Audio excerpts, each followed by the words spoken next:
This is our story, a story about recognizing possibility, creating opportunity, and enduring deep relationship.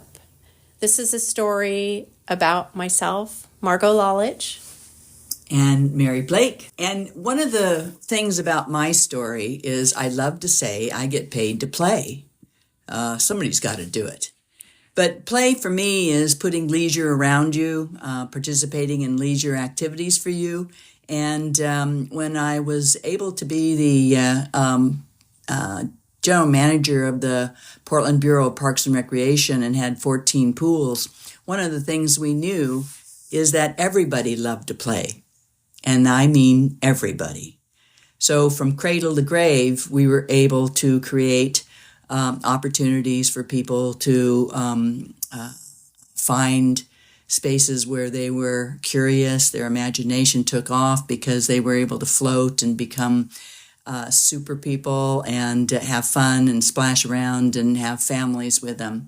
So in our programming, we created volumes and volumes of good stories.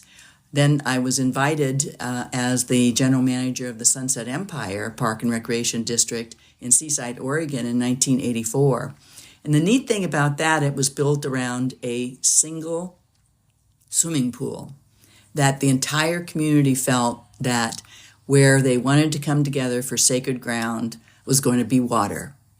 And I thought a community that had that concept and was able to build a pool, I wanted to be part of that story. And that's when I started to meet incredible people and families and invite them to play.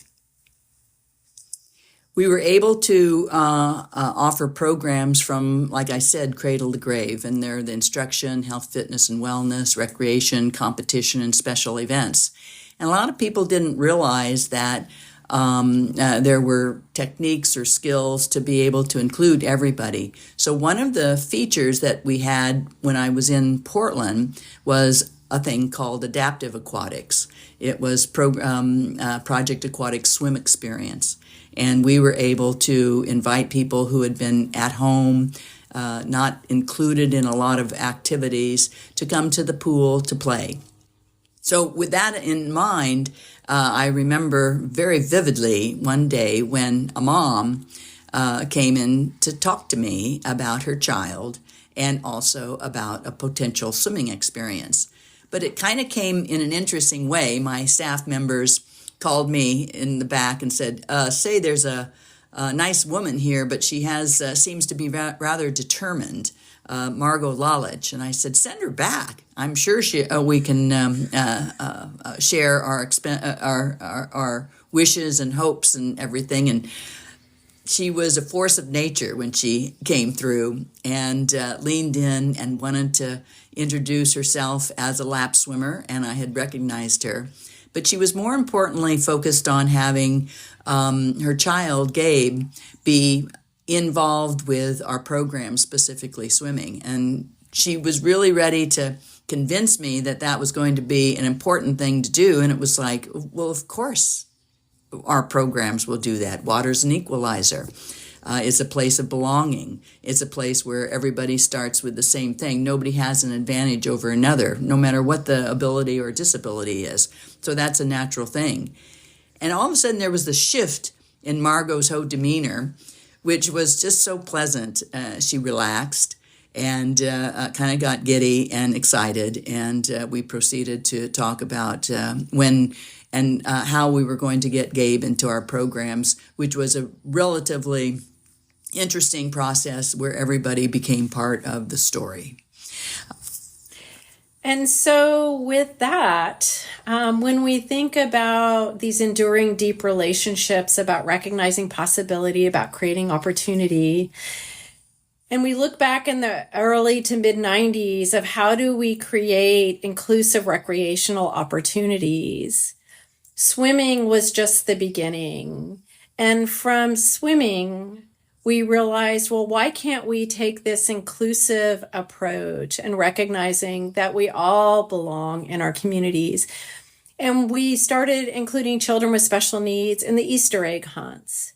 And that evolved into the Summer Parks program, and then bringing KICS, kids included in community settings, to the community to do trainings on how do we create more inclusive childcare, more inclusive recreation opportunities. And then that evolved into inclusive programs in the after-school program at the new Seaside Youth Center, which then created connections to more inclusive educational opportunities within our school districts, so that there could be a connection and a relationship between Broadway Middle School, where my son was now attending school, and we were developing more inclusive special education programs, and Parks and Recreation, which was hub for the community. Yeah. And what we saw too is, as Gabe came into our facility, his light really was so glowing, and he was such a catalyst in helping both staff, volunteers, other swimmers, other families, to really understand the importance of belonging for everybody.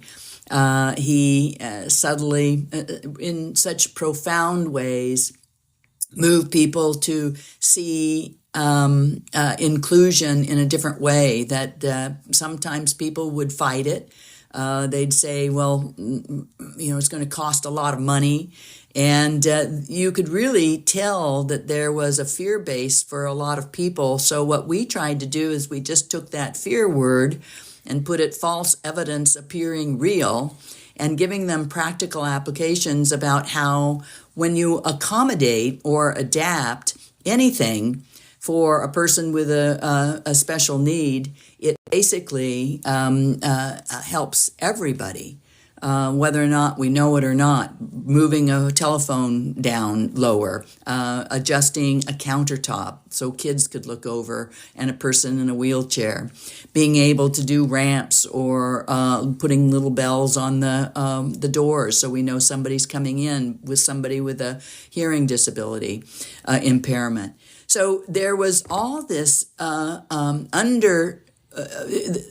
understanding of the importance of listening and paying attention and going a little bit slower, and the value that everybody brings to the greater whole.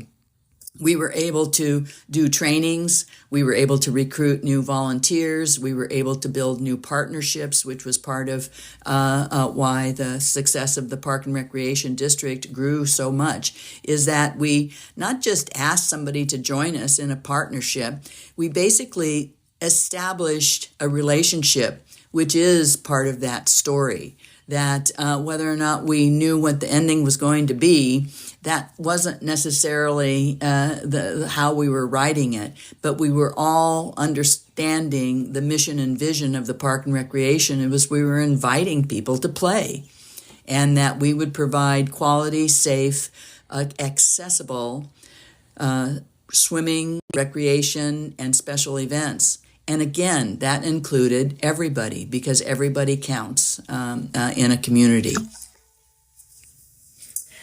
Yeah, and so as we record this and we sit together and realize that we've had this enduring connection for 30 plus years now in Clatsop County, and that the stories that we share in creating a more inclusive community, not only within education, but within recreation and in other ways, is so important to the history, because it's sometimes we get distracted and we get disappointed and we get saddened when we feel like we haven't made progress, or progress isn't being made fast enough. And yet when we sit here and we look and think about recognizing possibility and creating opportunity, and the value of these deep, enduring legacy relationships, one can only be left with a smile. And there's so much more to this story, but